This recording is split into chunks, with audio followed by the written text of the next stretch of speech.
Okay, so if you haven't seen the first part of this video, in the first part of the video, I show you how to use image trace to take a raster image, the one that you took for your digital landscape assignment, and paste or image trace that to flatten it out. You should have also gone through and simplified some of those lines and maybe even gone in and done some color changes, which I didn't do color changes yet. I just did some value changes to help myself be able to break apart some of my values a little easier.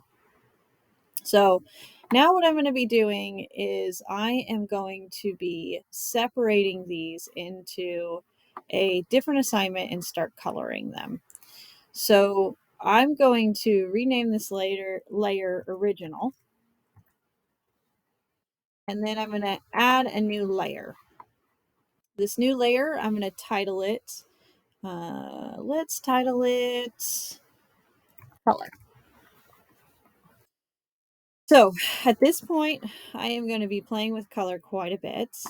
And you should have everything already flattened out. And now it's about kind of taking those individual objects and copying them and pasting them in place. So I am going to isolate an area. I'm going to select, if it'll let me, just this area. I don't know what's going on here. Hold on. It's a little slow.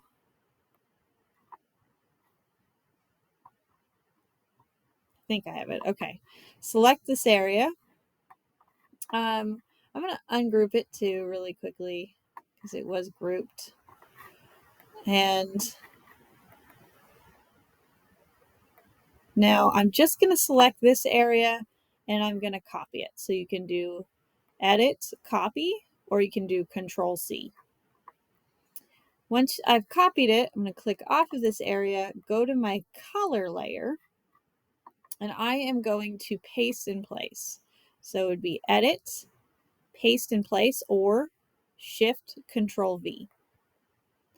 You'll notice that it went from blue to having a red outline.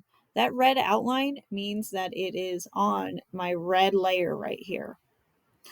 Now that it's on this red layer, I'm going to go ahead and assign a color to it.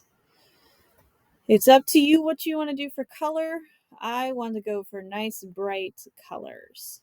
You can go through the swatches. You can also adjust it if you want. Maybe I want to make this slightly less bright.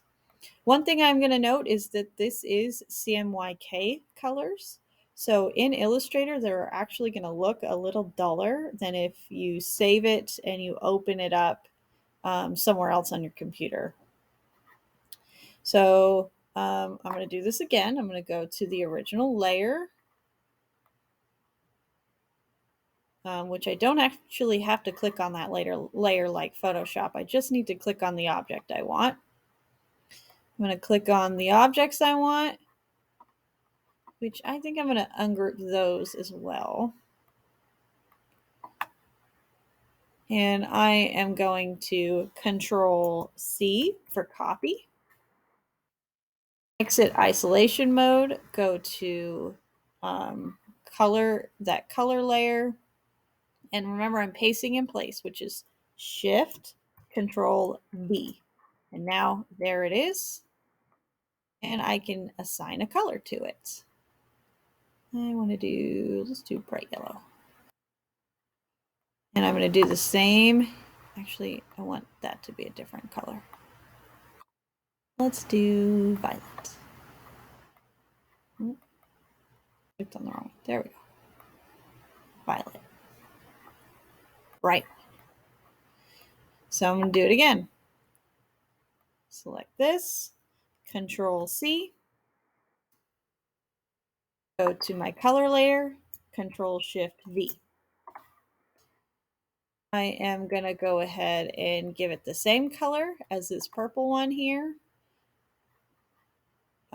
And I think what I'll do is I'm going to change it slightly to be a little more vibrant. So right now, all I'm doing is color blocking. This doesn't have any patterns yet. And like I said before, I still feel like it's a little too complicated. I'll probably go in and simplify these clouds a little bit more, and I might even add more in there. So that's what my next step is. I'm just going to go through, I'm going to select things, I'm going to copy them, I'm going to go to my color layer, Control Shift V to paste in place.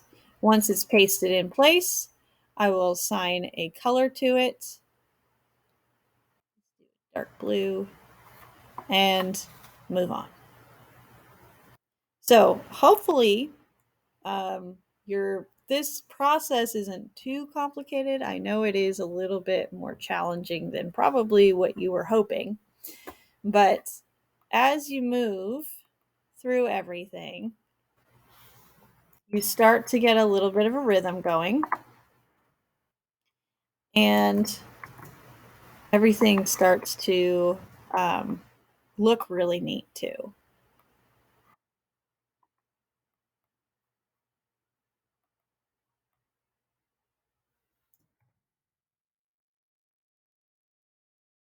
And always make sure you go and put it in the right spot. You definitely do not want to accidentally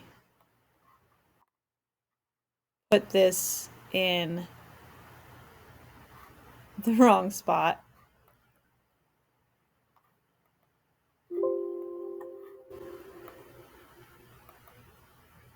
On the wrong layer, and then be searching everywhere for it and can't find it.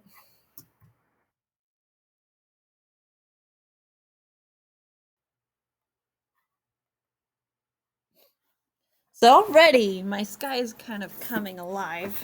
I do feel like my background here could be a different, or this could be a different blue. But I've got a lot to play with, really. And some of these things I'm going to have to remake. So, for example, I do want this sign to be separate from the background. And I also want, there's this bridge structure that's in the background. I want that to be separate from the lake, this little pond here. And I might even separate the grass too. It's going to be important for you to kind of keep track of your layers. So at this point, I could maybe start grouping some of the layers. I'm going to get the clouds done, and I'm going to group all of the clouds so that when I'm working, I can go, oh yeah, this is my clouds group.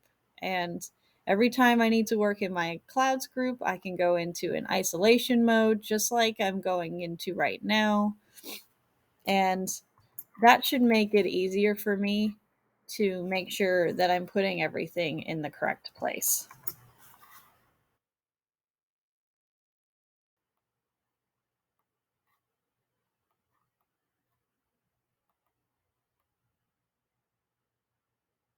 Some of these might be a little tricky. There we go.